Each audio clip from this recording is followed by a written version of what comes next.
SER Podcast. Estás escuchando el Abierto de Hoy por Hoy. Cada día analizamos las noticias más relevantes de la actualidad, las claves políticas, económicas y sociales, con las voces de los protagonistas y los distintos puntos de vista de nuestros tertulianos. Tiempo para el análisis, tiempo para el abierto. En Hoy por Hoy estamos a viernes, vamos concluyendo semana, pero hay muchísima información, alguna abierta, mucha para analizar, con la ayuda esta mañana de Eduardo Madina. ¿Qué tal? Muy buenos días. Nacho Corredor, buenos días. Muy buenos días. Y Gonzalo Velasco, muy buenos días. Hola, ¿qué tal? Hay mucha información del ámbito internacional, porque enseguida iremos al acuerdo de paz que ayer ratificó el gobierno de Netanyahu y que teóricamente debería entrar en vigor en 24 horas, las 24 horas posteriores a esta aprobación. Estamos en las horas previas también, está previsto que sea a las 12 del mediodía cuando conozcamos el ganador del Premio Nobel de la Paz, ya saben, para el que se postula Donald Trump, al que apoya Benjamin Netanyahu. Veremos qué pasa, hablaremos de ello, pero primero me quiero centrar en algo que dijo ayer Donald Trump al margen del proceso de paz en Gaza, que lo dijo desde el propio despacho Oval, recibiendo al primer ministro finlandés. Finlandia es uno de los países fronterizos con Rusia, de los que más preocupados está por las amenazas que llegan desde ese país, por las amenazas de Putin. Los periodistas les preguntaron a los dos por la defensa, por el gasto en defensa ante estas amenazas, y Trump respondió así, señalando directamente a España. Tenemos un miembro rezagado, España. Hay que llamarles y preguntarles por qué son rezagados. A ellos también les va bien. Lo curioso es que gracias a muchas de las cosas que hemos hecho, les va bien. No tienen excusa para no hacerlo, pero no pasa nada. Quizás deberíais expulsarlos de la OTAN, francamente. Trump, además de hablar de que la economía española va bien, gracias a él, se refiere a esa negativa de España a invertir ese 5% del PIB en defensa, que es el compromiso que el gobierno de Estados Unidos impuso en la última cumbre de la Alianza. Guillermo Lerma, buenos días. Hola de nuevo, Ángels. No quiere el gobierno confrontar directamente como respuesta a esta amenaza de expulsión de la OTAN o esa petición de expulsión de la OTAN. No quiere el gobierno hablar directamente o aludir directamente a Donald Trump, pero sí ha respondido a esta sugerencia de expulsarnos de la OTAN.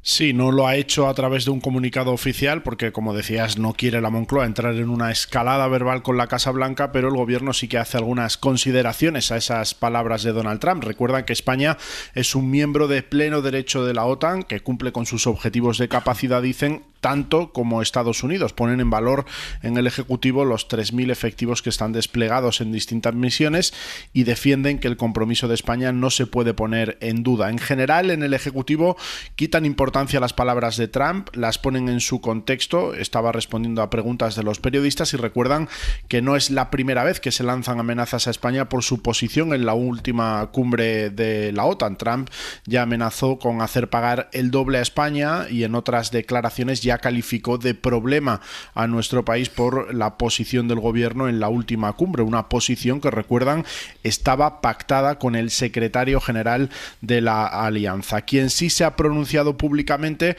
es el líder de la oposición, Ángels. Lo ha hecho Feijóo a través de redes sociales. Anoche escribía el líder del PP un mensaje en su cuenta en X. Decía: el problema no es España. España es un socio creíble, orgulloso y comprometido con la OTAN y lo seguiremos siendo. El problema, dice Feijóo, es Sánchez. Él no es de fiar, pero eso no debe arrastrar al país. Sabemos quiénes son nuestros aliados, escribía el líder del PP. España no saldrá de la OTAN. Sánchez sí saldrá de la Moncloa. Así cerraba Feijóo ese mensaje publicado en las redes sociales. Guille, gracias. Hasta luego. Nos hemos preguntado ante esta petición de Donald Trump a que España sea expulsada de la OTAN, nos hemos preguntado cómo iba el tema del gasto comprometido con la Alianza Atlántica, porque recordemos que España sí se comprometió a elevar el gasto, aunque no tanto como exigía, como pedía Estados Unidos. Javier Bañuelos, buenos días. Buenos días, Ángels. Vamos con los números, ¿no? ¿Cuánto exactamente ha incrementado España esa inversión? Bueno, la inyección millonaria de defensa, Ángels, es incuestionable. Desde 2023 la inversión en defensa en España ha crecido más de un 40%. Eso ha permitido que por primera vez en nuestra historia hayamos alcanzado esa barrera crítica del 2%, según ha reconocido la propia OTAN. En términos absolutos, España ha escalado muchos puestos, es el 7º país de la Alianza Atlántica. España va bien en inversión en equipamiento y desarrollo tecnológico, estamos muy por encima de la media. pero la foto fija se mide en base al PIB, y ahí no salimos tan bien. Seguimos en el furgón de cola de la Alianza Atlántica. Estamos de hecho entre los 6 países que menos invierte en la OTAN, junto a Macedonia del Norte, Luxemburgo, República Checa o Portugal. En la última cumbre, en la tensa cumbre de La Haya, los países de la OTAN pactaron llegar al 5% de su PIB en 2035, como presionó Estados Unidos, pero España se descolgó, firmó la declaración final, pero pactó con Mark Rutte que nuestro país se quedaría en el 2,1%. Esa posición de España, Ángels, ya provocó la ira de Donald Trump, que recordaréis amenazó incluso con intensificar los aranceles contra los productos españoles. Gañuelos, gracias. Un abrazo. Recordemos esa imagen, esa fotografía del presidente del gobierno un poco alejada en esa foto de familia de esa cumbre de la OTAN. España va bien en cuanto al gasto, va cumpliendo los compromisos, pero, Edu, ¿le parece poco a Donald Trump? Sí, bueno, este señor.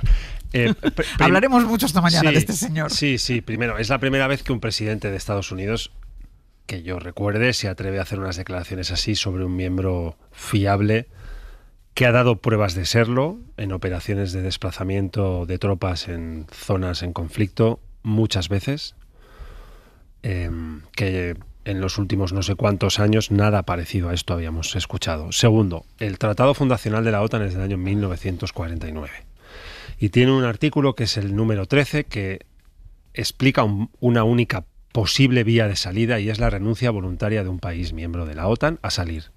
No hay un mecanismo jurídico descrito en el tratado por el cual un país pueda ser expulsado.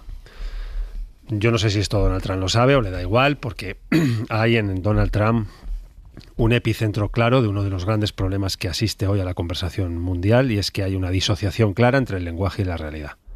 Es la gran factoría de hechos alternativos del mundo, es este señor. Y los procesos de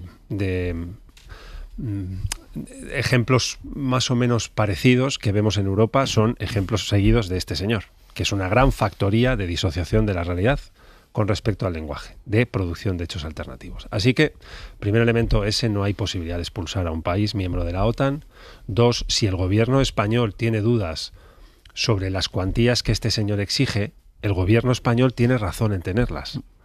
Porque es aleatorio el famoso 5%, sí. Porque este mecanismo que que el gobierno de Donald Trump de Estados Unidos ha planteado de que los países miembros de la Unión Europea que son miembros de la OTAN financien a través de la OTAN la compra de armamento a la industria norteamericana, es una vía que el gobierno español parece que no quiere seguir, y tiene razón en no querer seguir. Quiero decir con esto, y quiero llevarlo a donde me gustaría cerrar. Necesitamos un debate sobre gasto militar serio en la plaza pública y democratizado. Es decir, necesitamos politizar el debate sobre el gasto militar. Primero, porque es evidente que hay una amenaza latente. Un país en la misma frontera del este está invadida por un sátrapa llamado Putin. Ucrania está invadida por Rusia. Necesitamos reforzar la autonomía en defensa y seguridad, porque Estados Unidos parece que se quiere borrar desde 1949 hasta la actualidad, por primera vez en su historia, de cooperar con la defensa europea en caso de una invasión militar. Es verdad. Tercero, para hacer eso bien, necesitamos que sea un debate democrático, con luz y taquígrafos en la plaza pública, y que podamos deliberar sobre él las sociedades democráticas europeas. Y no podemos entrar en un truco de exigencias, ni en un laberinto de exigencias, de amenazas de expulsión, de salones oscuros, de lugares donde no sabemos muy bien dónde habita este debate, porque básicamente este debate se alimenta con un presupuesto que es nuestro dinero. Nuestro es nuestro, el de todos los que están escuchando este programa, el de todos los ciudadanos y ciudadanas de Europa, el de nuestro dinero, nuestro presupuesto. Por tanto, tenemos derecho a debatir de esto, a politizar esto, en el sentido de que sea un asunto deliberado, consensuado, discutido, pactado y implementado finalmente con arreglo a lógicas. España no pinta nada con un 5% de financiación sobre su PIB en gasto militar. Primero, porque la industria europea y española no lo absorbe. Segundo, porque los tiempos de entrega de armamento y material bélico son 10, 12, 15 años. Tercero, porque si Estados Unidos tiene un problema económico, que lo tiene y muy grave, tendrá que encontrar vías paralelas para arreglarlo que no sean que el capital europeo, el dinero europeo, compre armamento a la industria norteamericana. Por tanto, que se lea el artículo 13 del Tratado de la OTAN, el señor Donald Trump, a lo mejor lo ha leído y le da igual, no sé muy bien dónde se sitúa este señor en los planos de la verdad y de la mentira, pero no hay mecanismo posible para expulsar a un país de la OTAN. Yo no puedo estar más de acuerdo y no lo puedo explicar además mejor de lo que lo ha hecho Edu, pero para ilustrar esa idea invito a que se escuche o se lea la intervención completa de Trump cuando dice cuando profiere esta amenaza hacia España. Él antes de eso asevera que con Finlandia forman una entente militar, no sé qué adjetivo siempre hiperbólico usa, y añade tenemos una entente militar muy buena porque nos compran muchas armas. Claro. O sea, no por otra cosa, ¿no? Porque nos están comprando mucho, ¿no? Luego dice, bueno, a ellos les va bien, a España también parece que les va bien, pero, en fin, es un discurso inconexo, es una amenaza que no viene de una deducción, de un razonamiento complejo, ni tampoco de una estrategia, es una de esas ocurrencias, pero la tesis está muy clara. Lo que tenemos que hacer es comprarles armas. Ayudar a su economía. Exacto. Yo creo que lo que ha expuesto Edu acerca de la politización del gasto militar es crucial. Y yo creo que la posición de Pedro Sánchez, difícil, porque fue muy difícil, ha recordado en esa cumbre de la OTAN, cómo quedó un tanto al margen, cómo mostró de una manera clara su desacuerdo y cómo las relaciones con Mark Rutte son bien complejas desde antaño, no solamente desde que es secretario general de la OTAN. Creo que fue una posición racional, porque la idea es introduzcamos discusión, introduzcamos deliberación sobre esto que nos está pasando, que es que seguramente tengamos que repensar cuál es nuestra unidad militar como europeos, cuál es el nuevo papel de la OTAN en una nueva geopolítica internacional y por lo tanto cómo tenemos que distribuir nuestros recursos. Discutámoslo racionalmente. Lo que no lo es, y esto es lo que creo que hay que llamar la atención, lo que no es racional es ceder a ese relato, a esa polaridad absoluta entre, Putin o armarse, ¿no? O aumentar el gasto militar. ¿Por qué? Pues porque esto es como lo de cañones o mantequilla, ¿no? O sea, de alguna manera sí, efectivamente, las amenazas crecen, el mundo está transformándose, hay que responder, hay que hacerse cargo, hay que concernirse, hay que preocuparse de esto, pero tenemos que ver exactamente en qué gastamos. Efectivamente, Edu lo acaba de explicar, necesitamos esas armas, necesitamos ese material, va a llegar a tiempo para las respuestas inminentes, se va a invertir en otro tipo de cuestiones logísticas, en coordinación, en formar una unidad militar distinta. Todo eso tiene que estar en la discusión pública. Y eso es lo que yo creo que el gobierno de España ha hecho bien y logró introducir el acuerdo en el seno de la OTAN, y eso es lo que hay que celebrar. En el mundo de ayer, si un presidente de los Estados Unidos hubiera hecho una afirmación de estas características, hoy el escenario de la conversación pública global sería distinto. Sin duda. En el mundo de ayer, si el presidente George Bush hubiera hecho esta afirmación, hoy habría una crisis diplomática de primer orden, no solo con España, sino probablemente con la Unión Europea. Y probablemente todos van a hacer ver que no le han escuchado. Esas son también algunas de las ventajas, si no queremos ver la frivolidad de lo que significa del mundo de hoy. En el mundo de ayer, con todo lo que ha hecho y dicho Donald Trump, hoy probablemente la alianza transatlántica ya estaría rota y, sin embargo, no es así. España no va a salir de la OTAN. Y ya le gustaría, no sé, a Xi Jinping que eso fuera verdad. No va a salir de la OTAN.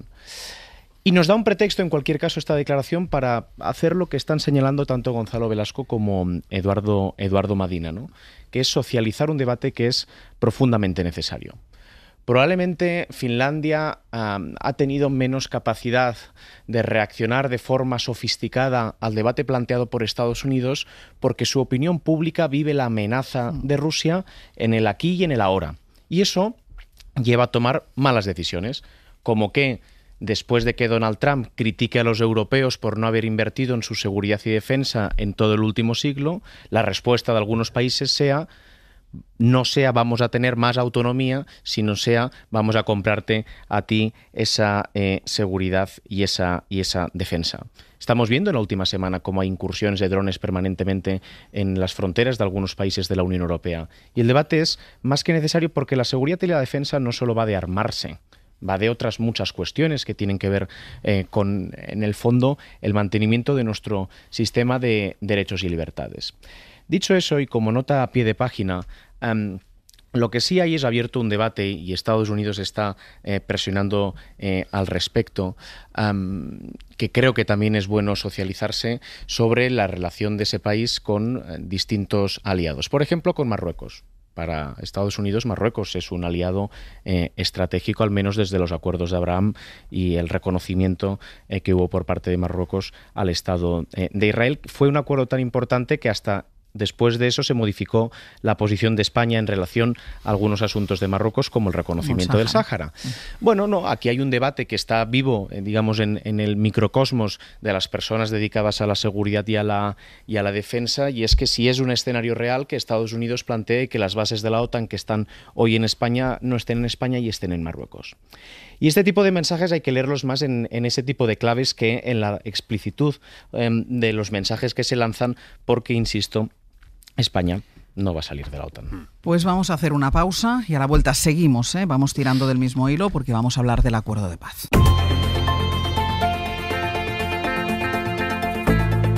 El Abierto. Ser Podcast.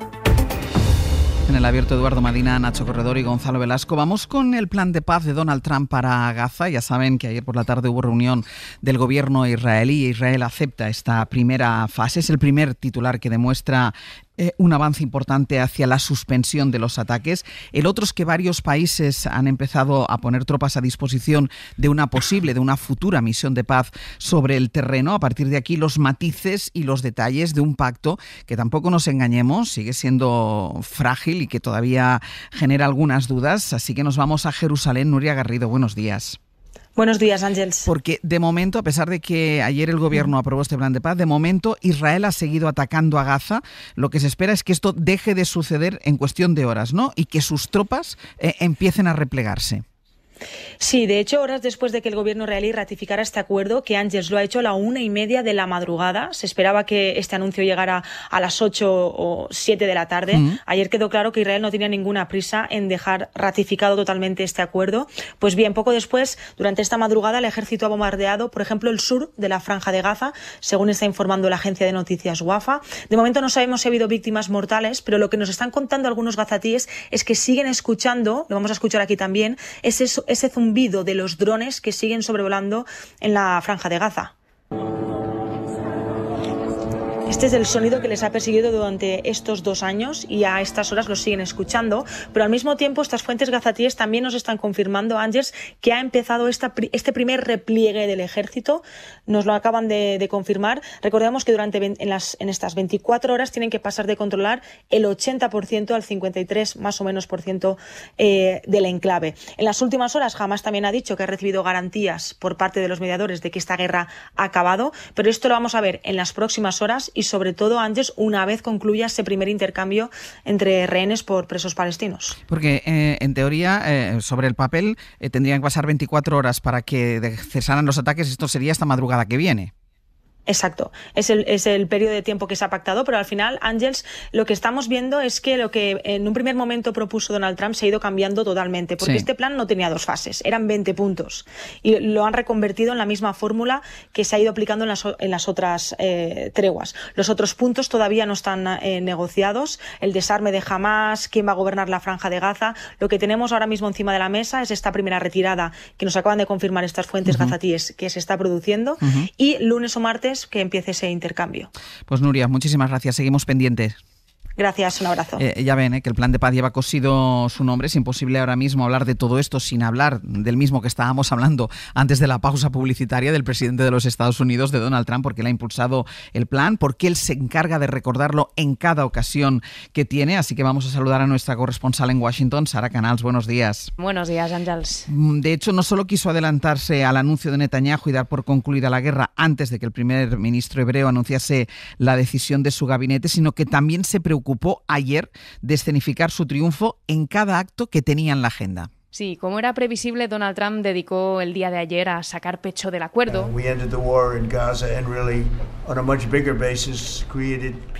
Y básicamente recibir elogios desde el presidente de Finlandia, a quien recibió ayer en la Casa Blanca.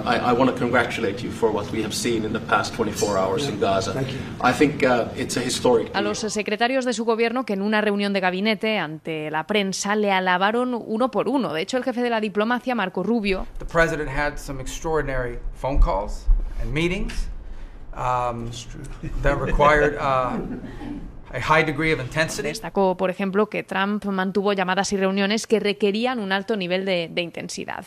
Pero luego también el pacto ha sido celebrado entre la oposición. Legisladores y demócratas hablan de un acuerdo monumental, aunque eso sí, lo hacen con mucha cautela y destacando que aún quedan obstáculos por superar, mientras que otros, como el expresidente Barack Obama, no han querido darle este reconocimiento y en sus comunicados han evitado completamente mencionar explícitamente al presidente. Ahora vuelvo contigo, Sara, porque como se está hablando tanto de esa posibilidad de que Donald Trump consiga el Premio Nobel de la Paz a partir también de este acuerdo conseguido entre Israel y Hamás, pero primero quiero que los analistas que me acompañan esta mañana, Nacho, la confianza que tienes o no en este plan de paz. Bueno, los antecedentes son siempre de incertidumbre cada vez que se ha anunciado una solución estable en Oriente Medio, ¿no? Esa es la realidad. La semana pasada estaba Ehud Olmert, primer ministro israelí en España, en La Toja, en Galicia, y nos contaba un grupo de 200 personas que estábamos ahí en los esfuerzos que él hizo en su momento para encontrar ese tipo de escenarios y fueron transicionales, ¿no? Por cierto, Olmert es muy crítico con Netanyahu y con todo lo que ha hecho. No, para mí lo que es relevante de este contexto es cómo se ha llegado hasta aquí y por qué, ¿no? Y yo creo que es importante, antes que hablamos de España y la OTAN, hablar también de España y de Oriente Medio. La realidad es que la Unión Europea desde el inicio de esta última fase de esta situación, la Unión Europea fue muy abstracta y, sin embargo, de hecho probablemente acomplejada por la propia historia. A Alemania le ha costado muchísimo ser contundente con Netanyahu, ¿no? Y España, sin embargo, lo ha tenido muy claro desde el principio, y yo creo que es bueno reconocerlo. Y es bueno reconocerlo porque en el mundo de hoy, donde las certidumbres también que hay en relación, por ejemplo, a las relaciones transatlánticas están tan y tan cuestionadas, España ha sido el único país invitado a la cumbre de la Liga Árabe que se ha celebrado este año de Occidente. Pedro Sánchez ha sido el único primer ministro en asistir, y creo que es relevante tener la capacidad de entender, de generar alianzas y desde luego de tomar las decisiones más correctas. Obviamente Estados Unidos es el país que tiene más capacidad para condicionar lo que pasa en el mundo porque es el país que tiene más fuerza. Y probablemente por eso todo el mundo está mirando hacia ellos.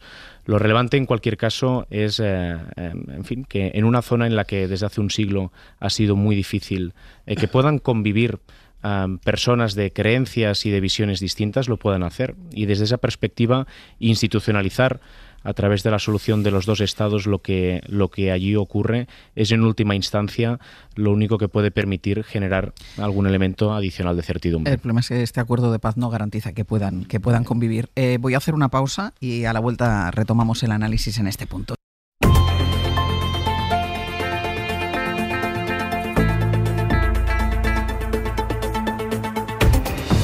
En el abierto, Eduardo Madina, Nacho Corredor y Gonzalo Velasco. Estábamos con el análisis del plan de paz que aprobó ayer el gobierno israelí, aunque todavía no ha entrado en vigor el alto al fuego, no lo hará hasta que pasen 24 horas desde esa aprobación por parte del gobierno de Israel. Y es un plan de paz, Edu, que es difícil no alegrarse porque si no pasa nada, lleva consigo ese cese de los ataques, ese cese del genocidio sobre la población palestina en Gaza, pero que no tiene de fondo la solución de ningún problema. Es más, da toda la sensación de que esa idea que tuvo Donald Trump de convertir Gaza en un resort inmobiliario es un poco por donde va. Sí, es verdad, porque en el mismo momento en el que Palestina, digamos, la Autoridad Nacional Palestina, Hamás, las dos partes aceptan la propuesta de paz, pues matizan nuestra distancia con un procedimiento de producción del acuerdo que yo no puedo aceptar. Primero, porque soy ciudadano de un país que ha reconocido diplomáticamente el Estado de Palestina. Y en el momento en que un Estado, como es España, reconoce otro, como es Palestina, me cuesta, cultural, psicológica, política, en términos diplomáticos, aceptar un acuerdo donde Palestina no ha estado sentado en condiciones de igualdad.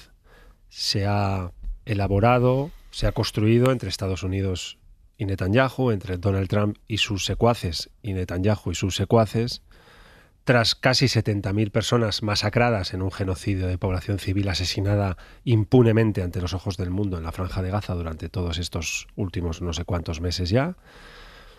Y en esa circunstancia, cuando ya la Franja de Gaza está arrasada y la población civil está masacrada y hay un problema masivo de enfermedades y de hambre en esa cárcel a cielo abierto que es la Franja de Gaza, pues hay un acuerdo, es verdad, parece que hay un alto el fuego. No podemos decir que sea una mala noticia la existencia de un alto el fuego, pero yo veo que la manera en la que se ha accedido o se ha acercado las partes a este acuerdo no es la que debería haber sido. Debería haber partido de una mesa en la que estén en condiciones de igualdad sentados tanto Israel por un lado como Palestina por otro. El reconocimiento diplomático del Estado palestino implica que ese esquema es el que solo podemos dar como válido, uno así, no uno en el que uno de los dos estados no esté sentado. No sería aceptable un acuerdo Palestina-Estados Unidos con Israel excluido. No puede ser uno entre Israel y Estados Unidos con Palestina excluido.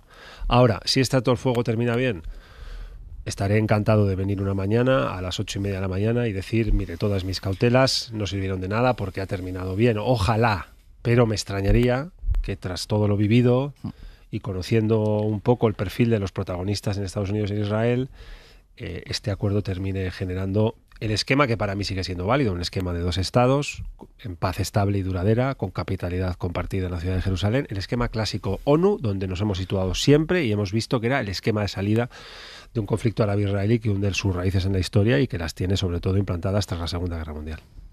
Sí, preguntabas cuánto de fiable es este acuerdo y si confiamos en su duración. Yo creo que hay que dividir el análisis en dos partes o en dos focos, en dos enfoques. Uno, la paz, otro, el alto en fuego. Claro, esto es más que un proyecto de paz, más que un plan de paz, es un alto en fuego que tiene algunas condiciones para ser relativamente durable respecto a otros pactos previos. Recordemos que Israel ha violado sistemáticamente los altos de los ataques. Durante estos 2 años cada tregua que ha habido ha sido violada de forma brutal por Israel. Incluso según dicen los expertos en el terreno, en septiembre del 24 Hamás aceptó casi las mismas condiciones que ahora. Israel quiso perseverar con sus ataques, ¿no? ¿Qué condiciones se dan? Bueno, principalmente que Israel ha cometido algunos errores, uno de ellos atacar Qatar, lo cual supuso una inestabilidad regional en uno de los socios privilegiados de Estados Unidos, y Estados Unidos ha podido hacer una presión ahí para que Israel acepte estas condiciones. Esto puede hacer que el alto el fuego, es decir, que no sigan siendo asesinados, masacrados y no solamente por bombas, sino por inanición y por negación de la ayuda humanitaria que legisla el derecho internacional, que eso pueda parar durante un tiempo, y eso es de celebrar, pero de una manera muy relativa y muy parcial. Pero esto no es un acuerdo de paz. Y ahí voy a lo que se refería Edu y a lo que además vamos a tener que evaluar en los próximos días. ¿Qué significa construir una paz? Significa desde luego un diálogo entre iguales que reconocen sus distintos fallos. Israel tiene que rendir cuentas y tiene que pedir perdón a la sociedad civil gazatí. Tiene que tener como interlocutor a la Autoridad Nacional Palestina, y seguramente quien deba rendir cuentas no sea la Autoridad Nacional Palestina, sino jamás de una manera separada. Ese es un trabajo que hay que hacer de distinción que creo que es importante. Pero además tiene que haber garantías sobre cuánto va a durar la ocupación del territorio gazatí, porque esa retirada, que es un auténtico chiste, porque Gaza es muy pequeñito, entonces que se retiren unos kilómetros hacia el interior no significa que acabe la ocupación va a seguir, y no en el acuerdo, es que no salen de la franja de Gaza. No hay ninguna fecha de finalización de la ocupación. Desde luego en el acuerdo no se menciona Cisjordania, desde luego no se menciona Jerusalén. En Cisjordania hay una ocupación que viola todos los acuerdos internacionales desde los años 60, todos, y hay una ocupación permanente y violenta. Entonces, claro, y a esto voy. ¿Qué tienen que hacer los países como España, que hemos reconocido al Estado palestino? ¿Qué tiene que hacer Francia? ¿Qué tiene que hacer Canadá? ¿Qué tiene que hacer la Unión Europea en su acción internacional? Entrar en el detalle de esta negociación. No podemos seguir diciendo 2 estados, porque mientras haya ocupación del territorio no puede haber un Estado palestino. Mientras no haya autodeterminación de la ciudadanía palestina, no puede haber 2 estados. Entonces tenemos que entrar en el detalle de, 1, ¿quién va a estar en ese comité o lo que sea internacional para garantizar el proceso? 2, ¿quién se va a sentar en la mesa? Que tiene que sentarse desde luego el Estado palestino, la autoridad nacional. 3, que termine la ocupación. 4, hay que hablar del apartheid que hay en Cisjordania y hay que mencionarlo. Y 5, hay que sencillamente exigir que se cumpla el derecho internacional. Es que solo con eso ya estás poniendo a Israel en jaque. ¿Ibas a decir algo? Sí, yo creo que hay elementos que contribuyen a imaginarse escenarios más optimistas en la medida en la que Arabia Saudí, Egipto, los Emiratos Árabes Unidos, Jordania, Qatar o Turquía han avalado este pacto. Y probablemente sin ese aval hoy la ausencia de legitimidad sería más evidente, más obvia. Han hablado de ese pacto después de tener una actitud muy cuestionable durante todo el genocidio. Sí, pero lo han avalado y creo que la ausencia de su aval hoy cuestionaría más las posibilidades de éxito. Porque si Egipto no se implica en lo que ocurra entre sus vecinos, probablemente el problema tampoco se pueda solucionar. Egipto ha tenido un papel relevante en todo esto. Hablábamos antes del Nobel de la Paz. Oye, Anwar Sadat, que fue primer ministro de Egipto, fue el primer líder árabe que visitó en su momento Israel, que participó de los acuerdos de Camp David y que ganó el Premio Nobel de la Paz por haber encontrado una solución temporal a un conflicto que lleva mucho tiempo sobre la mesa, acabó siendo asesinado, primer ministro de Egipto, en un desfile militar. Y probablemente este es el elemento, y apunta con algo que decía Eduardo Madina, ¿no? De cómo los procesos que son de arriba abajo a veces tienen muchas fugas, ¿no? Y el elemento cuestionable de este proceso, más allá de aspectos que vosotros habéis tocado, tienen que ver en la capacidad que tiene de que tenga legitimidad para aquellos que se ven implicados por el pacto. Por eso es relevante la implicación de los países árabes. Porque si no, desde luego, el punto de partida es todavía peor. Oye, le pasó a Sadat. O sea, Sadat llegó a los acuerdos de Camp David intentando poner desde la perspectiva de Egipto solución a esa situación y fue asesinado durante un desfile militar. España, que ha sido muy vocal en relación a este tema y la solución de los 2 estados, y que anticipó una oleada que vino después y que fue copiada por buena parte de los países del mundo, su primera reacción ha sido de apoyo al camino iniciado. Y eso vale tenerlo. Ya, yo creo que no se puede hacer otra cosa que no apoyar algo que suponga el fin del genocidio, ni que sea de manera temporal. Bien, pero yo creo que nadie puede oponerse a esto. Pero entonces, pongámoslo en valor entonces también. O sea, pongamos en valor con todos los asteriscos que habéis puesto y que comparto, que el proceso ha sido de arriba abajo, que se hacen unas lógicas que no son las de aquellos que defendemos el derecho internacional. Por cierto, nada nuevo en relación a cómo ha actuado Occidente en Oriente Medio. Porque me gustaría saber cuándo Occidente en Oriente Medio ha tenido una lógica excesivamente distinta. El Reino Unido, ¿cuándo ha tenido una lógica distinta? ¿Se explica el conflicto que hay hoy en Oriente Medio sin el Reino Unido? ¿Se explica sin la participación de Occidente, los complejos de Occidente, el Estado de Israel de hoy? Pues no se explica sin ellos. Y por eso es relevante que Arabia Saudí, que Egipto, que Jordania, que Qatar, que Turquía, que haya una vocación global. Y una frase que le dijo Donald Trump a Netanyahu, que venía a decir algo así como: Bibi, o sea, ya está bien, no puede ir Israel contra todo el mundo. De hecho, hoy el consenso que hay para pararlo tiene que ver con que Israel ha hecho algo que impide que la opinión pública de ningún país pueda hoy estar apoyando eso.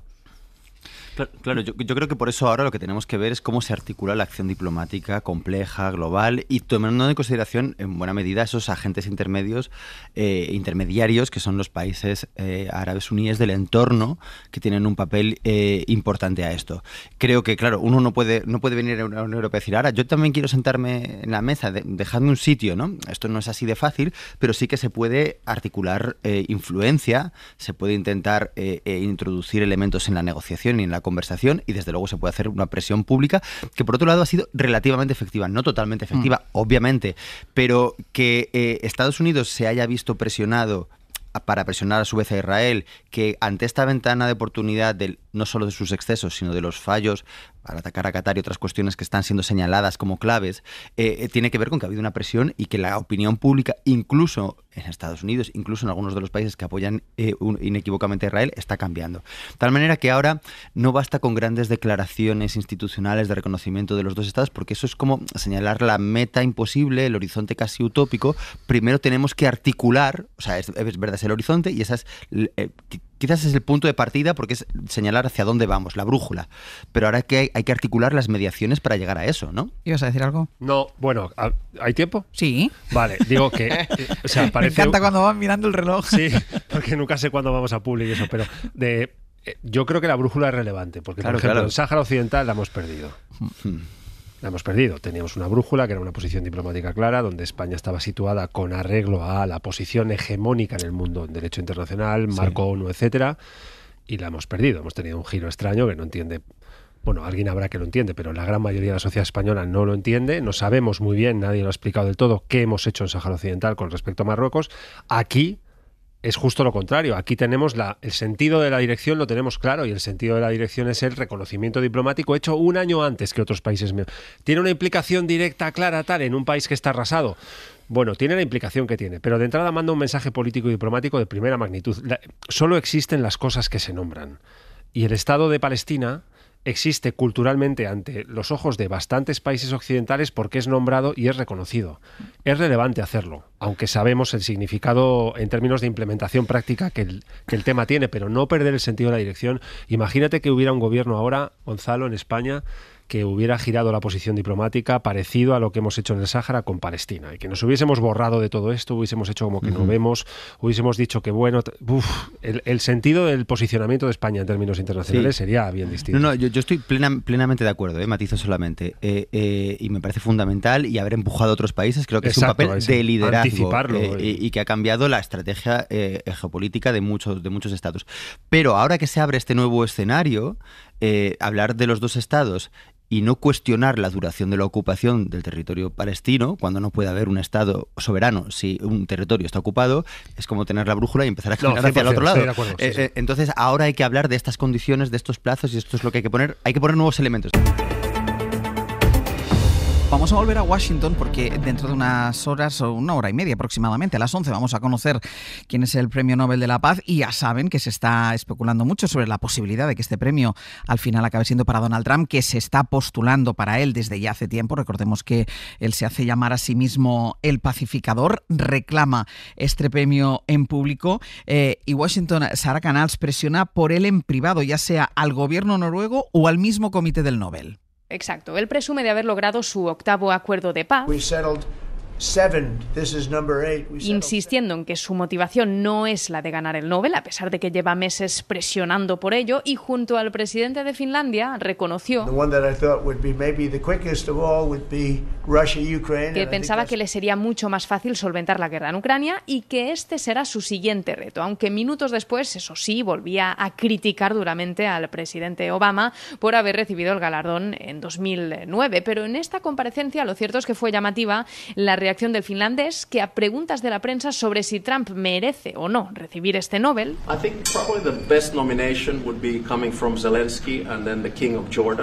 opinó que para él lo adecuado sería que lo recibiera de zanjar la guerra en Ucrania y que deberían ser el presidente Zelensky y el rey de Jordania quienes le nominen a este galardón, y puso como ejemplo el caso del expresidente de Finlandia, que ganó el Nobel de la Paz en 2008 por haber mediado en varios conflictos. Por cierto, un apunte que igual ayuda a situar más las cosas. Ha publicado la agencia Reuters que el Kremlin ha dicho que Rusia está dispuesta a apoyar la candidatura de Trump al Nobel. Sara, gracias. A vosotros. Claro, ayer lo comentábamos, Trump ha sido fundamental en este acuerdo de paz al que han llegado Israel y Hamás, pero Trump ha sido fundamental también para que Israel pudiera cometer el genocidio sobre la población de Palestina. O sea, se apunta a la paz, pero él ha sido responsable por ese apoyo que le ha dado Benjamin Netanyahu desde que empezó la masacre de palestinos en Gaza. Pablo Morán, buenos días. Hola, Ángeles. A ver, días. ¿qué posibilidades reales tiene Trump de ganar el premio y quién más está en esas quinielas? Bueno, digamos que en las casas de apuestas de los Nobel no lo terminan de ver. El comité noruego no lo ha descartado, pero su responsable explica hoy, por ejemplo, en una entrevista al diario La República, que el galardón ya se decidió hace tiempo, que la última reunión para decidir al ganador fue el pasado lunes 6 de octubre, es decir, antes de confirmarse ese alto el fuego que Israel ha aceptado esta noche. Y advierte este responsable que no van a cambiar de opinión, que no les afectan las presiones y que en cualquier caso, advierte, para ganar el Nobel de la Paz cuenta lo que se hizo antes del 31 de enero de este año. Y realmente es así. Las bases del premio establecen que las candidaturas se deben presentar antes de ese día, el 31 de enero del año en el que se entrega el premio. Por entonces, lo recordaréis, Trump apenas llevaba 10 días de este segundo mandato y solo había expresado, digamos, su deseo de un alto el fuego en Gaza. Este año, en 2025, son 338 las candidaturas presentadas. El jurado se reúne mensualmente para ir perfilando al ganador y después de esas deliberaciones, quienes están realmente en las quinielas pues son, por ejemplo, una organización de ayuda a las víctimas del conflicto en Sudán, hay agencias de la ONU como ACNUR o también la Corte Penal Internacional. En ningún caso está en esta lista Donald Trump, que aspira a convertirse en el quinto presidente en ganar este premio, aspira sobre todo a igualar a Barack Obama, al que le concedieron el Nobel de la Paz 8 meses después de asumir la presidencia. Pablo, gracias. A ti, hasta luego. No solo ha apoyado el genocidio hasta el último momento, sino que también ha dinamitado el multilateralismo. Exacto. Ha cambiado el nombre de su Ministerio de Defensa por Ministerio de la Guerra.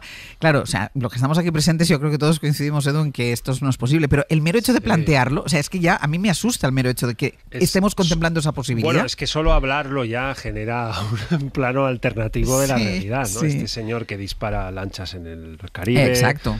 Que pide rearmar el mundo, que dice todo el rato a Netanyahu en esta rueda de prensa famosa, bueno, si Palestina no acepta esto, tendrás mi apoyo para hacer lo que tengas que hacer, que es básicamente completar hasta las últimas líneas el genocidio.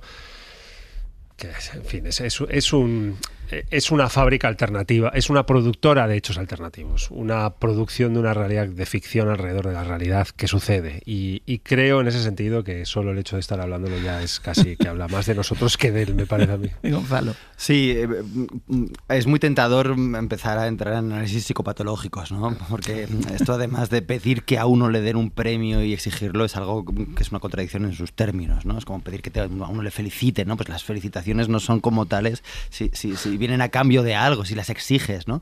Pero sobre todo yo creo que lo relevante es que en caso hipotético, y yo creo que improbable, de que se lo concediesen, supondría la legitimación de un cambio en el concepto de la paz. Sería la sanción de un concepto de la paz que se puede obtener a través de la fuerza, a través de la violencia. Es un concepto de paz premoderno, ¿no? Donde la dominancia militar, la capacidad de la amenaza y el temor generan orden. Y eso no es la paz moderna. La paz moderna se construye de una manera multilateral, se construye de acuerdo al respeto de determinados acuerdos y convenciones jurídicas y morales internacionales, los derechos humanos por encima de todo, y si no es así, no es paz, es otra cosa, es imposición por la fuerza. Y esto es lo que él está logrando a través de su ejercicio de pacificación por la fuerza, por la amenaza y por el chantaje en distintos conflictos que están ahora presentes en el mundo, ¿no? Yo estoy de acuerdo con todo el diagnóstico de mis dos colegas, pero como ya he iniciado una dinámica disonante o provocadora desde el principio, voy a seguir con ella. Dale. No porque crea que hay que darle el Premio Nobel de la Paz, sino porque es una gran oportunidad para resignificar lo que significan los premios Nobel y en particular el Premio Nobel de la Paz, en la línea en la que estaba diciendo Fernando de defensa del Estado de Derecho, Gonzalo, en la línea de la defensa del Estado de Derecho, en la línea de la defensa del derecho internacional. Lo digo porque probablemente también encontraríamos elementos para haber cuestionado otros premios anteriores. Se han cuestionado, Obama tampoco respetaba en muchas partes del mundo el derecho internacional. Lo que pasa que respondía mucho más a nuestra visión de los derechos y libertades civiles en Occidente de lo que desde luego representa Donald Trump. También hizo ejecuciones extrajudiciales como la de Osama Bin Laden. ¿Eso justifica que Donald Trump deba tener el Premio Nobel de la Paz? No, desde luego que no. Lo que yo creo que sí que es relevante es, dado la provocación evidente de Donald Trump al autoproponerse en encontrarle un nuevo sentido, entre otras cosas para no acabar asumiendo un concepto de paz, efectivamente, como señalaba Gonzalo Velasco, que esté relacionado con la imposición de una forma determinada de ver el mundo. Y que por eso le apoyan Putin y Claro, Netanyahu, y porque es que dicen, esta paz nos vale. A las 11, la resolución, porque a las 11 conoceremos quién es el ganador del Premio Nobel de la Paz de este año. Vamos a entrar en capítulo de política doméstica y con una cuestión como el aborto, porque la presidenta de la Comunidad de Madrid, Isabel Díaz Ayuso, está dispuesta a hacer bandera del discurso contra el aborto, incluso en contra de su propio partido. Recordemos que el Partido Popular intenta soslayar esta cuestión, lo intentó ya en su último congreso, pero primero el alcalde de Madrid y ahora la presidenta de la Comunidad de Madrid se lo están poniendo muy difícil. Radio Madrid, Roberto Torija, buenos días. Hola, buenos días. Ha decidido Isabel Díaz Ayuso declararse en rebeldía también en esto, después de que el gobierno, recordemos, ha enviado una carta a todas las comunidades autónomas y también, evidentemente, a Madrid para que hagan el listado de médicos objetores. En ella recordaba esta obligación que tienen de garantizar el derecho al aborto y que una de las medidas que contempla la ley es la creación de ese registro de médicos objetores de conciencia, y la presidenta madrileña, en un tono que enseguida van a escuchar, ya dijo primero que no pensaba hacerlo, pero es que ahora ha ido un paso más allá, Torija. No piensa hacerlo, aunque hace solo una semana su gobierno dijo que iba a hacerlo, aunque ya existe un registro muy parecido, pero con médicos que no quieren practicar eutanasias. Hay que recordar también que hace solo 3 años Ayuso defendía el derecho de las menores a abortar sin el consentimiento de sus padres. Hoy lo que dice es esto. Cada año se abortan en España a 106.000 personas. 106.000. No se va a señalar en la Comunidad de Madrid. ¿Le parece poco? Pues váyanse a otro lado a abortar. El presidente del gobierno anuncia que usará todos los instrumentos legales para garantizar los derechos y la dignidad de las mujeres en Madrid. Advierte de que están dispuestos a acudir incluso al Tribunal Constitucional. Vamos a escuchar a dos ministros de la política madrileña, como son Mónica García de Más Madrid y a Óscar López del PSOE. Lo que colisiona es la señora Ayuso con el Estado de Derecho. Eso es lo que está colisionando ahora mismo, ¿no? La señora Ayuso lo que ha dicho es que no va a cumplir la ley. Por cierto, un registro que aquí en el Consejo Interterritorial la Comunidad de Madrid votó a favor. Una salvajada más de la señora Ayuso, pero una salvajada grave en esta ocasión. No sé si se refiere a que se vayan a Quirón, a que se vayan a Londres. El aborto es un derecho de las mujeres en este país que tiene que garantizar la sanidad. Con este movimiento Ayuso busca convertirse en protagonista de la agenda política, confrontar de nuevo con Pedro Sánchez, desdibujar la frontera con la extrema derecha ahora que Vox crece en las encuestas y marcar de nuevo perfil propio frente a Alberto Núñez Feijóo. Torija, gracias. Hasta luego. David Junquera, buenos días. Hola a todos. Claro, quiere marcar perfil propio frente a Alberto Núñez Feijóo y le abre esa brecha a Génova que, insistimos, había hecho todos los esfuerzos posibles para mantener en un cajón el tema del aborto y ahora Madrid insiste en agrandar esa distancia. Ayer, después de escuchar esto, Junquera, Feijóo se sintió obligado a salir a corregir a Ayuso con una nota que es verdad que no la menciona ella y hace lo que hace habitualmente, que es mencionar a Pedro Sánchez. Sí, del váyanse a otro lado a abortar, a una carta que destila cierto váyanse a otro partido a opinar, al menos del aborto. Feijóo ha tirado de un recurso en auge en la política española, pero nada habitual en él, la misiva. Un texto en el que deja clara su postura respecto al tema y un texto que deja claro el cabreo que hay en la nave nodriza de Génova y en muchos de sus satélites autonómicos. Se marca una estrategia y luego desde Madrid los jueves pues se revienta. La idea era, una vez más, evitar un asunto que el PP lleva intentando cerrar una semana en vano. Así regateó la portavoz en el Senado las preguntas sobre las palabras de Ayuso a primera hora de la mañana. Ustedes saben que las comunidades autónomas tienen competencias en estos asuntos, en materia sanitaria, y por tanto yo no voy a entrar a hablar de temas que interesan a la izquierda, como es este, que son cortinas de humo. Yo no voy a alentar esto, que es lo único que quieren. Pero un rato después, Feijóo entraba a saco, con una contundencia que buscaba arrollar a Sánchez, pero en la que buena parte del partido también ha visto la intención de mandar un mensaje a la Puerta del Sol. Allí no se dan por aludidos, pero lo cierto es que la redacción ambigua, marca de la casa, hace que el texto sea aplicable tanto al presidente del gobierno como a la de la Comunidad de Madrid. Desde el tuit que la encabeza, el dejen de manosear causas superadas, dedicadas al párrafo clave. Sobre el aborto, mi posición es clara y conocida. Garantizaré siempre que cualquier mujer que opte por interrumpir su embarazo pueda hacerlo con la mejor atención médica y psicológica y conforme a las leyes. A Génova siempre le gusta presumir de que son un partido que cumple la ley, y esto entra en conflicto con la postura de Ayuso. Muchos de sus colegas de varonías consideran que les hace un feo porque ellos sí están cumpliendo, y recuerdan que lo del aborto no le da votos al PP y se los puede quitar a izquierda y derecha. Ya hay rebelión en redes de los sectores más reaccionarios acusando a Feijóo de defender la cultura de la muerte y recordando que esta misma semana el PP unió sus votos a los del Partido Socialista para rechazar una proposición no de ley de Vox que pedía derogar aborto y eutanasia. Desde Génova hablan de debate cerrado y recuerdan que Feijóo fue reelegido este verano con el 99,24% de los votos y nadie presentó enmiendas para hablar de aborto en el Congreso de julio. Junquera, gracias. Gracias. Gonzalo, dos cuestiones. Aquí la primera, la insumisión de una presidenta autonómica, en este caso Isabel Díaz Ayuso, que se niega a cumplir las leyes, pasa con el aborto, pasa con la vivienda, y después esa falta de liderazgo de Alberto Núñez Feijóo, que queda en evidencia cada vez que Isabel Díaz Ayuso quiere. Claro, respecto a lo primero, es pertinente porque no hay un debate en España, en la sociedad civil, acerca del aborto. O sea, esto sencillamente es un procedimiento para seguir desarrollando una ley que ha sido aprobada y que, según además reflejan todos los estudios demoscópicos, genera un cierto consenso social. El aborto, desde que se estudia la polarización en Estados Unidos, que fue el caso primigenio, es el ejemplo que se suele usar para hablar de la polarización de las élites. Es decir, es un tema que con matices puede generar un cierto acuerdo, pues a quien es más conservador está más a favor de un tipo de aborto de plazo, es una cosa más restrictiva, pero está a favor. Pero está más alejado del que se niega o niega el derecho al aborto. En cambio, luego vean las élites políticas y dicen este tipo de barbaridades, ¿no? Entonces, ella aprovecha de un procedimiento, una articulación de la ley, para sacar al espacio público un debate que no está presente, y para meterlo dentro del paquete de temas que se asocia con una determinada identidad política. En un momento significativo, porque en el Ayuntamiento de Madrid acabábamos de tener este debate sobre la falsa información, es decir, la desinformación absoluta que quería proponer Vox, y se alinea totalmente con ello. Feijóo, claro, es que lidera un partido cuya doctrina se deshace cada vez que interviene Isabel Díaz Ayuso, y que no es capaz de llamarla al orden, y que normalmente lo que estamos viendo en la práctica es que cuando pasa un tiempo acaba moderando sus propias palabras, haciéndolas ambiguas, pero no es capaz de decir las cosas a las claras. Eso es algo que no está dentro de lo que ha acordado el Partido Popular y no está de acuerdo a la ley. Yo no sé, las mujeres que votan al Partido Popular, las mujeres que pueden estar tentadas de estar a favor de ciertas posturas de la derecha, ¿qué piensan sobre esto?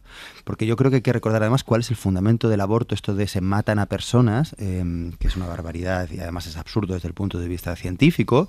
Lo que estamos hablando aquí es del derecho de la mujer para gobernar y ser autónoma sobre su propio cuerpo y sobre su propia sexualidad.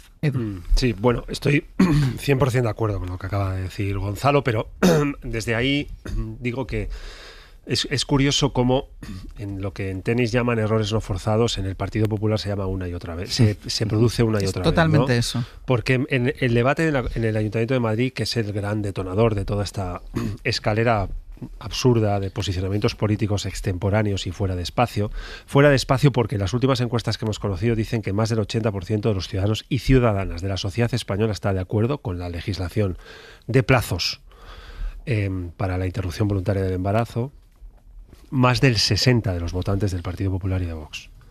Este es un debate que los movimientos feministas ganaron hace años en España. Los movimientos no vino de las élites, no se lo inventó un señor en un despacho con corbata y lo metió en el BOE. Se lo ganaron las mujeres en la calle, con encarcelamiento, distancia social, señalamientos en pueblos y en ciudades, en una España que no era la de hoy. Y es una batalla, primero ideológica, cultural, académica, intelectual, después es una batalla asociativa, es una batalla social, es una batalla política y es una batalla legal. Y la han ganado todas. Yo tengo el honor de haber votado como diputado del Partido Socialista Obrero Español, la última ley de plazos. La que cambiaba de supuestos a plazos, la que cambiaba de prejuicios a lógicas de tiempo, sin juzgar a ninguna mujer por el hecho de ir a un proceso que de fácil no tiene nada. El grado de deshumanización con el que la señora Isabel Díaz Ayuso habla de este tema a gritos en la Asamblea la describe a ella. no describe a las mujeres que interrumpen un embarazo, no describe la temperatura de este debate, como señalaba Gonzalo, en nuestro país a fecha de 2025, no describe el grado de consenso social que existe. La frase de Ayuso habla de Ayuso, no habla del aborto, no habla de la interrupción voluntaria de embarazo, no habla de los derechos de las mujeres. Con perdón, señora Isabel Díaz Ayuso, las mujeres en España han ganado este debate muchos años antes de que usted llegara siquiera a la presidencia de la Comunidad de Madrid.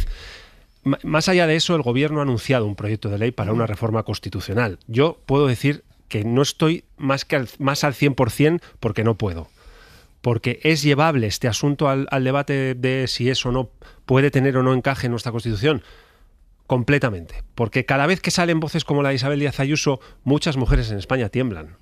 Y el tamaño del derecho civil se siente que queda tocado en el sentido de este tipo de mensajes. Así que a lo mejor ha llegado la hora de, además de encuestas demoscópicas, que la sociedad española tenga un papel todavía mayor en fijar posición sobre este asunto.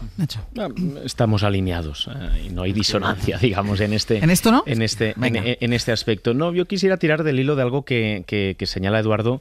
El feminismo probablemente es el partido, el movimiento, el grupo, la comunidad con más capacidad de movilización en estos momentos. Y por eso hay debates que, como en la izquierda pasa con el debate queer, en la derecha pasa con el aborto, que cada vez que emergen lo que generan es una gran controversia dentro de ese espacio político. Yo creo que además absolutamente extemporáneo. Sí que hay un elemento que es el pretexto que se ha usado, además con la eutanasia salió también, ¿no?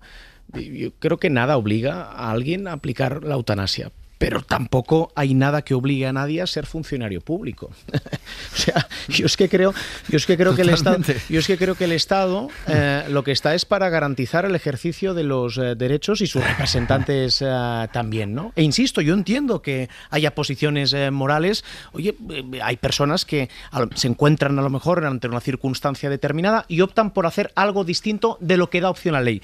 Fantástico, es legítimo.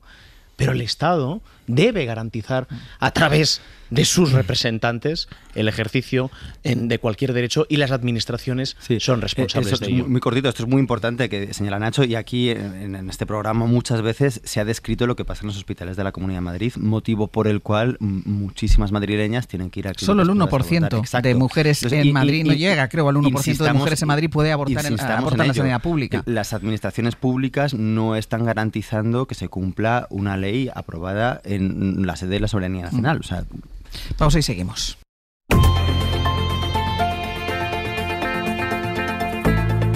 El Abierto. Ser podcast.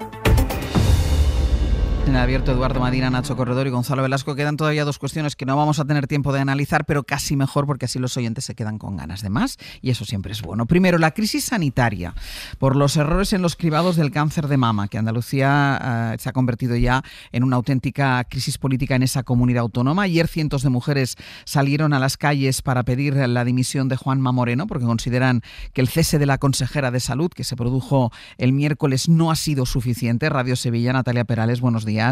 Buenos días. Y ayer en el Parlamento andaluz todos los grupos de la oposición exigieron la dimisión del propio Juanma Moreno.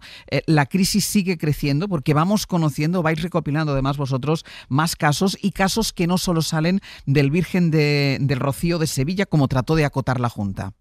Sí, hay otros casos, como el de Puri, que murió el año pasado de cáncer en Villanueva del Trabuco, en Málaga. 3 meses después de su mamografía, recibió una carta citándola para un mes más tarde. Tenía cáncer de mama agresivo. La cúpula del hospital le pidió disculpas a su hija Silvia. Mi madre recibió la misma noticia 3 meses después y con un diagnóstico peor. ¿Qué me estás contando? Del Hospital Macarena de Sevilla, otros 2 casos. El de Reyes, que se enteró de su biopsia cuando saltó la alarma en su médico de cabecera, al que acudió con molestias en el pie. Tenía una cita asignada con un cirujano para vaciar el pecho. El de Antonia, que fue a urgencias con el pecho enrojecido y el pezón hundido. Fue allí donde se enteró del resultado sospechoso de su mamografía, que se hizo 2 meses antes. La mandaron a casa, se gastó 400 euros en la privada y le confirmaron allí el cáncer. María José es su hija. Mire, yo no me puedo ir a mi casa con un pecho rojo y usted me está diciendo que aquí hay una sospecha de malignidad y que ya me llamarán. Y literalmente nadie nos puede ofrecer una solución. Y a Lola de Jaén tardaron 20 meses en analizarle los nódulos. En junio del año pasado le detectaron el cáncer. Que mi nódulo era un BIRRA de tipo 3 y eso significa que tengo que tener un seguimiento de 6 meses durante 2 años, cosa que a mí no me han hecho ninguno. Son solo algunos casos. Fuera del Virgen del Rocío hay más. Otra paciente en Córdoba con imagen dudosa en su mamografía hace 11 meses recibió este miércoles la noticia. Cuando le repitieron la prueba, a falta de confirmación, su diagnóstico es cáncer.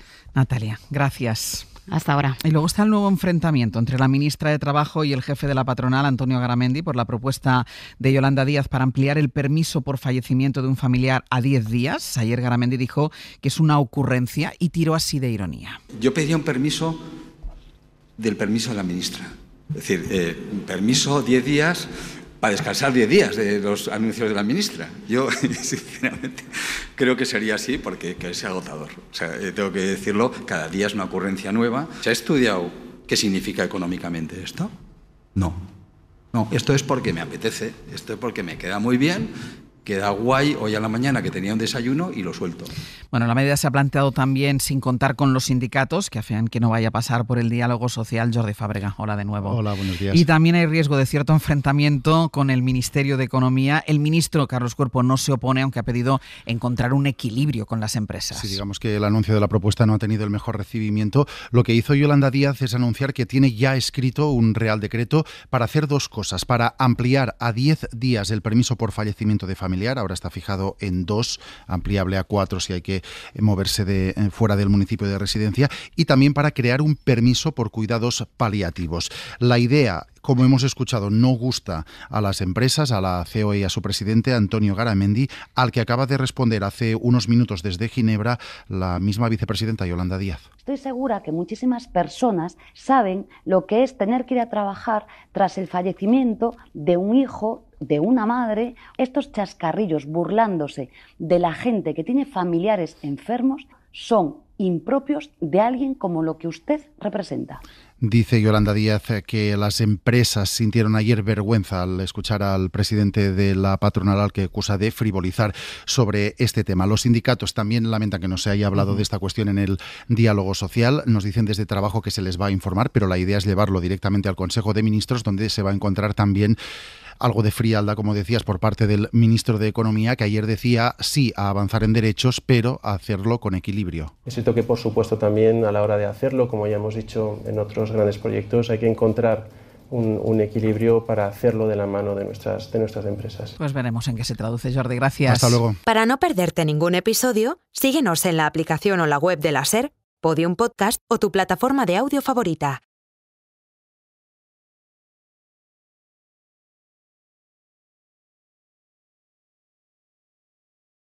Vamos a ir terminando ya el abierto. Pepe Rubio, Sergio Castro, buenos días. ¿Qué tal? Buenos días. Venga, pues vamos a contarles que hoy hay libros y música, que es viernes. Sí, y además este temazo de Gorillaz, La colina de la melancolía, que aparece en la banda sonora. Me gusta esto, Madina. Lo mejor que han puesto en muchos meses. Pues la banda sonora de una de las tantas canciones que aparece en la banda sonora del libro de la semana de hoy, que es Los Nuevos, la nueva novela de Pedro Mairal. Maravillosa. Que va a estar a partir... Brutal, que diría que mi amigo. Brutal. Que va a estar aquí a partir de las 10:05 aproximadamente. Y bueno, aparte de esta novela de Pedro Mairal, pues queremos que nos recomienden libros, que donen libros, que nos digan ese libro que les gustó y que quiere que el resto de los oyentes vayan a comprarlo o coger una biblioteca rápidamente para leerlo, y pueden llamar al 900 100 800 para donar libros. 900 100 800. Vale, y a partir de las 11 vamos a echarle un vistazo al nuevo trabajo de Neil Hannon, que es para Iñaki Pascualena y Fernando Neira el disco de la semana. Vale. Después Pascualena va a tratar de convencerte de que puede que no te guste, pero que siempre merece ser escuchado Bad Bunny. Vale, que lo intente. Aquí Fernando Neira es como Tony Blair, es una tercera vía. Vale. ¿Vale? Y luego vamos a escuchar en directo a Viva Suecia y todas las explicaciones que tienen que ver con su último trabajo hecho en tiempos de paz. Después, en tiempos de guerra, llega Héctor Albizua con sus inexactitudes, tergiversaciones, mentiras. Esta semana yo creo que se lo hemos puesto un poco fácil a Héctor Albizua. Sí, bueno, nunca lo tiene muy complicado, hay que decirlo también. Vale. Así que con eso llegaremos al fin. Con eso llegaremos al fin de semana. Eduardo Madina, Nacho Corredor, Gonzalo Velasco. Hasta la semana que viene. Adiós. Para no perderte ningún episodio, síguenos en la aplicación o la web de la SER, Podium Podcast o tu plataforma de audio favorita.